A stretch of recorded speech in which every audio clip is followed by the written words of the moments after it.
Welcome to China in Focus. I'm Tiffany Meyer. Our top story, the end of over 30 years of China's foreign adoptions. Beijing says no more Chinese children will be allowed to join families overseas unless they have blood relatives abroad. We look at what's behind the new rule and more on the country's demographic dilemma. The head of the Chinese consulate in New York is no longer serving his post following a request for his expulsion by the New York governor. We look at what's odd in his case. Florida Senator Rick Scott wasting no time sounding an alarm about communist China. Hear his message while speaking at a joint Republican and Jewish event. But they're taking our jobs. They want to destroy our way of life. And the UK's top biopharma firm says a small number of its employees are under investigation inside China. Chinese authorities are reportedly probing 5 AstraZeneca staff members over alleged data infringement.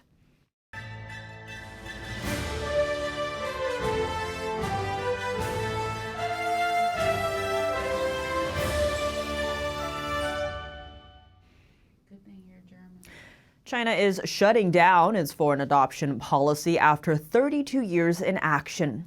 In the 21st century, most children adopted by American families have been from China, but not anymore.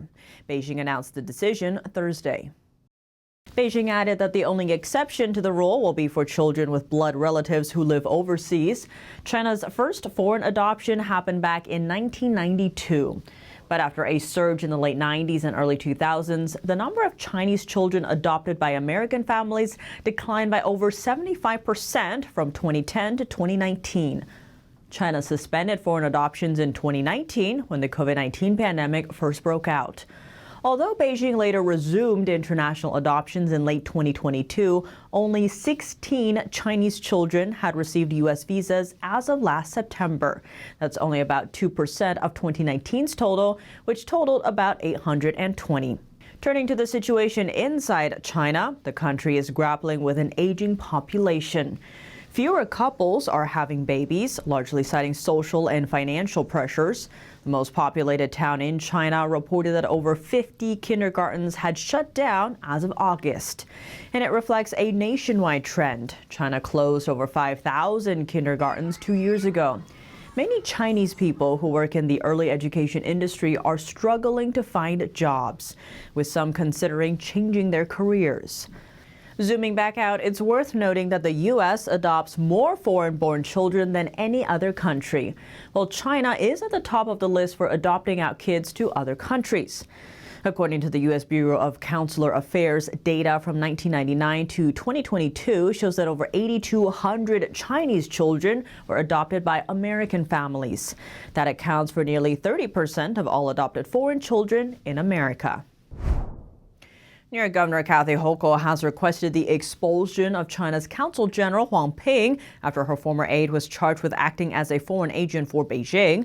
The former aide, Linda Sun, was released on an over $1 million bond under the condition that she not have any contact with the Chinese consulate. The State Department said Wednesday that the senior China diplomat was no longer serving at the Chinese consulate in New York as his term had ended in August. Despite that, the official website of the Chinese consulate in New York signals that Huang is still carrying out his duties as usual, with a Thursday article featuring Huang's visit to a U.S. veteran. NTD reached out to the State Department for comment but did not hear back before airtime. Media outlets also photographed Huang leaving the consulate building in Manhattan on Wednesday. According to NTD's research, official Chinese state websites typically announce a farewell ceremony when senior Chinese diplomats complete their terms. But none have been shared for Huang's departure. Beijing also has a history of recalling its diplomats when they're involved in scandals. 2 years ago, the then Chinese Consul General in Britain was summoned back to China, along with 5 other diplomats. That's after they allegedly harassed a Hong Kong pro-democracy protester. To explore how Chinese consulates are involved in CCP spy operations on American soil, we sat down with 2 guests, Nan Su, senior investigative reporter with the Epoch Times, and Jimmy Quinn, national security correspondent for the National Review. It's great to see you both again. Nan Su, I want to start with you. From your research, what is the role of Chinese consulates when it comes to the Chinese regime's overseas spy operations? Well, first of all, thank you, Tiffany, for having me. Now, the Chinese consulate, for a long, long time, many years, they have been reaching out to the local different Chinese group, like overseas Chinese alumni groups, Chinese student groups, local culture groups. For example, certain peoples from certain region. They will have speak different dialects, and so they form some of the local cultural groups. And what they have done is they will have this group. After these groups form, they will keep the tight connection with only 3 or 4, basically very small group of top leaders. They know the true relation between their group and Chinese consulate, and that's how the Chinese consulate control all these different groups. And expanding on that, Jimmy, we saw in 2020 when the Chinese consulate in Houston shut down video showing personnel burning papers or documents in the back. Now, from a national security perspective, what is your reaction to those videos? Well, it's important to know that the Chinese Communist Party's long arm reaches right into American cities, and the Chinese consulates are directing the hand of CCP repression. So the role that they play is that they are engaging with community members, as Nan said, and exerting the party's malign influence over politics, over community organizations. It's all part of the party's United Front strategy, where it tries to create a fake civil society that Beijing controls, and in this case, on foreign soil, a violation of American sovereignty. So this goes hand in hand with other PRC and CCP agencies, whether we're talking about the Ministry of Foreign Affairs or the Ministry of State Security. It's all part of the same United Front ecosystem. What is the solution to this? There needs to be a tougher line that the State Department takes. And even though it seems that the former Consul General Huang Ping has left his post in New York, at least according to the State Department and Governor Hochul, the State Department claims that he was not expelled. It claims that he was on a regularly scheduled rotation, that he'd been here a few years, and that he was ready to leave as part of that rotation. It appears to be a face-saving exercise. Nansu and Jimmy Quinn, thank you both so much for joining us. Thank you for having us. Florida Senator Rick Scott isn't mincing words when addressing the problems Communist China presents. He spoke on day one of the Republican Jewish Coalition annual gala event held in Las Vegas Wednesday. Take a listen at what the senator had to say. You know, the Democrat Party has a problem. I mean, they want to appease China. They want to appease Iran. They don't want to stand up for America. And so we've allowed China. Now, all of us have allowed China by buying their stuff. We got to stop buying their stuff. They want to kill us. They are killing us. 76,000 people died of fentanyl overdose. Precursors came from China, but they're taking our jobs. They want to destroy our way of life. Asked you earlier about Hochul and what happened in New York. It's certainly possible that there's other maybe sleeper agents out there and infiltrated different parts of government. You said earlier we can vet them better. What do you think proactively can be done? I think the first thing we ought to wake up and say that there's people that want to destroy our way of life. All right, let's in particular say the government of China wants to destroy our way of life. Okay, so if you got to, so just if somebody's helping them, then you have to assume they're not acting in America's best interest. U.S. adversaries are ramping up their efforts to influence domestic politics and create division. That's according to investigations by the Department of Justice, pointing to Russia, China, and North Korea as the main actors. The DOJ says those countries have the most sophisticated schemes for targeting the U.S. NTD's Washington correspondent Luis Martinez has more on the story.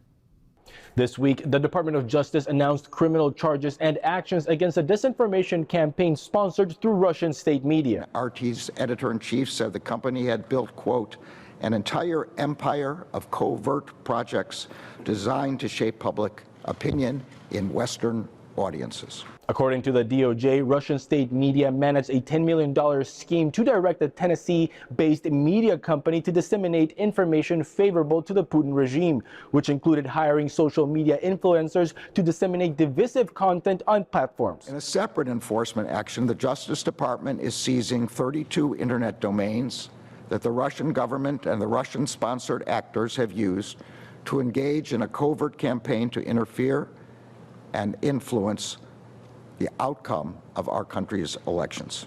According to court filings, Russian President Vladimir Putin's inner circle directly managed the disinformation campaign to influence U.S. elections. We have no tolerance for attempts by authoritarian regimes to exploit our democratic system of government. We will be relentlessly aggressive in countering and disrupting attempts by Russia and Iran, as well as China or any other foreign malign actor to interfere in our elections and undermine our democracy. Earlier this week, a former aide to two New York governors was charged with being a foreign agent working for the Chinese Communist Party. Linda Sun, a former deputy chief of staff of Governor Kathy Hochul, and her husband, Chris Hu, have been accused of 10 crimes, including money laundering, conspiracy, and alien smuggling. And in July, the DOJ indicted North Korean nationals, charging them with using ransomware attacks to hold hospitals and healthcare providers in the U.S. hostages. According to the social media analytics firm Graphica, the CCP-sponsored group Spamaflash has ramped up its dissemination of divisive content targeting conservative audiences. Reporting from Washington, D.C., Luis Eduardo Martinez, NTD News. Chinese police have reportedly detained 5 current and former AstraZeneca employees in Shenzhen. AstraZeneca is the UK's leading biopharmaceutical company. NTD's Don Ma has more. Some AstraZeneca employees are under investigation in China. The British pharmaceutical giant confirmed the news today. It said some staff members were detained by police as part of the investigation. Bloomberg News was the first to report the news. Sources told Bloomberg that there are concerns that AstraZeneca may have broken China's data privacy laws and distributed a non-approved liver drug. Illegally importing drugs in China is a serious offense, so depending on the value of the drugs and harm caused, the offender could face years in prison or even the death penalty. Coming up inside the State Department, a specialized team is quietly helping countries counter economic coercion from Beijing. Its policy, no ads, just aid. We hear more from a top U.S. official. A whopping $50 billion investment dollars promised to African leaders by Chinese Communist Party head Xi Jinping. More on Beijing's push to rally support in Africa against a U.S.-led global order. And a former mayor wanted by the Philippines gets arrested in Indonesia. Alice Guo had been on the run after accusations she concealed her Chinese nationality. More on what happened after the break here on China in Focus. Welcome back to China in Focus. I'm Tiffany Meyer. A new trend is taking shape. Countries that have suffered from Beijing's economic coercion have been knocking on America's door for help. A high-ranking U.S. diplomat explains how Washington is helping them fight back. Here's more. A consulting firm that doesn't seek out clients. That's how Jose Fernandez, U.S. Undersecretary for Economic Growth, describes his team in the State Department. In fact, we're getting country X to open up its markets to help the next countries level. that have been threatened by Beijing's economic coercion, ranging from punitive tariffs to export bans. There's not a month that a country doesn't come into the State Department and wants to talk to us about potential threats, and we're learning. Beijing has a playbook, something Chinese leader Xi Jinping mentioned in 2020. Already stated that if China can dominate global supply chains, it can force other nations to depend on the PRC and then use that dependence to exert leverage over Beijing's trading partners. Beijing's targets are spread across the globe. In 2020, after Australia called for an investigation into the origins of COVID-19, Beijing hit Australia where it hurts. Wine, beef, core industries to Australia's economy and critical exports to the PRC were all subject to import restrictions by Beijing. Other victims include Japan, Canada, South Korea, Norway, the Philippines, and Lithuania, a country in Europe. In 2021, Lithuania allowed Taiwan to open a representative office. The move sparked anger from the Chinese regime, which sees Taiwan as part of its own territory, though it has never ruled the island. What ensued was that China banned exports from Lithuania. When that didn't work, when the Lithuanians continued in their actions, China banned EU exports that included any Lithuanian components. The U.S. took action. China canceled about $300 million worth of export credit to Lithuania. So Fernandez worked with the U.S. Export-Import Bank to find a solution. And in one of my first meetings with Exim Bank, they first apologized that they couldn't do more, but then they said, well, maybe it's not 300 that we can put together. We will provide a $600 million export credit facility to Lithuania. He said now Lithuania has survived Beijing's pressure and is thriving. Fernandez warns countries must be prepared for Beijing's economic coercion, as it can come on suddenly and without warning. A victim country's largest agricultural products can be withheld at the port for phytosanitary concerns, or when the name of the country simply does not appear on the importing countries on the Chinese website. But Washington's counterstrikes have had an impact. Fernandez said in recent years, countries around the world have woken up to the pitfalls of depending on China, and many have taken steps to reduce their exposure. Beijing expanding its influence in Africa. Chinese leader Xi Jinping on Thursday promised over $50 billion in loans and investments to African leaders. The money flow would spread out over the next 3 years. Here's a closer look. Xi's promise comes as dozens of African leaders gathered in Beijing for a summit. Africa could be a key ally in Beijing's push against a world order led by the United States. China has been a major player in Africa since 2000. Chinese companies invested heavily in mining, and its development banks have made loans to build railways, roads, and other infrastructure under Xi's Belt and Road Initiative.